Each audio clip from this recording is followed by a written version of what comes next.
देश वाचवायला शिवसेना पक्षप्रमुख उद्धव ठाकरे जनतेला हाक मारणार. जिल्हा प्रमुख अनिल नवघणे. शिवसेना पक्षप्रमुख उद्धव ठाकरे यांचा आगामी लोकसभा निवडणुकीच्या पार्श्वभूमीवर 1 आणि 2 फेब्रुवारी रोजी रायगड जिल्ह्यात 6 झंझावाती जाहीर सभा घेत दौरा होणार असल्याचे म्हसळा येथील पत्रकार परिषदेत रायगडचे जिल्हाप्रमुख अनिल नवघणे यांनी जाहीर केले.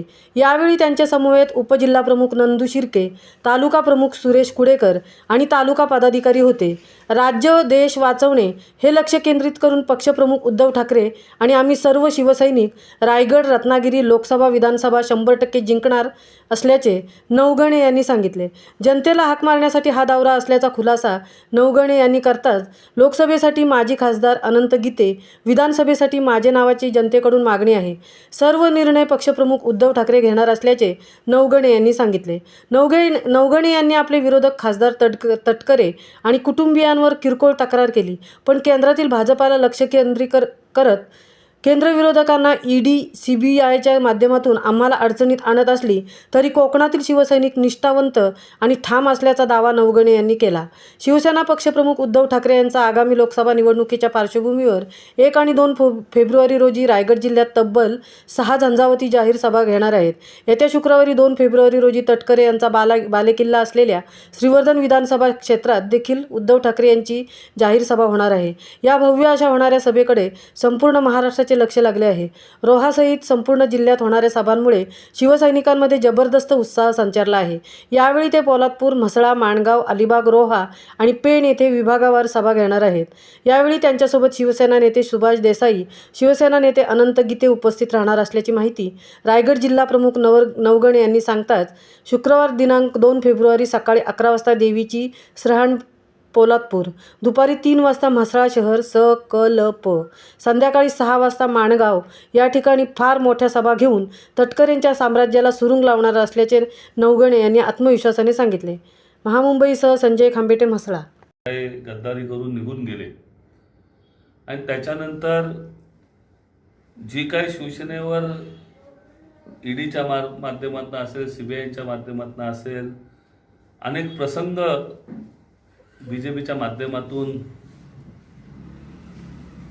हे सरकार करायला मागतोय, परंतु शिवसेनेत कुठेही हलला नाहीये. आणि शिवसैनिक आजही सर्वांच्या मनामध्ये एकच आहे की पुन्हा एकदा उद्धव साहेबच या महाराष्ट्राचे मुख्यमंत्री व्हावे, अशी प्रत्येक शिवसेनेच्या मनामध्ये असलेली भावना, या भावनेतून अखंड महाराष्ट्रात उद्धव साहेब निघालेले आहेत. त्यासाठी जो रायगड मतदारसंघ, रत्नागिरी रायगड मतदारसंघ जो लोकसभेचा आहे, त्यासाठी रायगड मतदारसंघातल्या 6 सभा उद्धव साहेब घेत आहेत. पहिली 1 फेब्रुवारीला पेण या ठिकाणी 11 वाजता उद्धव साहेब पेण आणि सुधागड या तालुक्याची होते.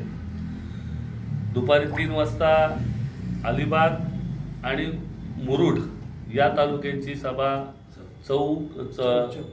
चौल या ठिकाणी, रेवदंडा चौल या ठिकाणी उद्धव साहेबांची सभा होते. आणि संध्याकाळी 6 वाजता तळा आणि रोहा तालुक्याची मिळून रोहा या ठिकाणी ती सभा होते. आणि त्याच्यानंतर उद्धव साहेब माणगावमध्ये हॉल्टला आहेत, विश्रांतीसाठी 1 दिवस माणगावमध्ये राहून. त्यानंतर पहिली सकाळी 11 वाजता पोलादपूर या ठिकाणी उद्धव साहेबांची जाहीर सभा होईल. त्यानंतर म्हसळा या ठिकाणी संध्याकाळी 3 वाजता दुपारी उद्धव साहेबांची सभा होईल. आणि त्यानंतर म्हसळा आणि श्रीवर्धन ही मिळून सभा होईल. आणि माणगाव आणि महाडचा काही भाग मिळून माणगावला संध्याकाळी 6 वाजता ह्या सभा होणार आहेत. अखंड महाराष्ट्रामध्ये उद्धव साहेब हा दौरा करतायत आणि अखंड महाराष्ट्रातल्या तमाम जनतेला, शिवसैनिकांना हाक मारणार आहेत की जे साहेबांबरोबर आहेत. आज जे काही लोक वळगणा करतायत, जे लोक म्हणतायत की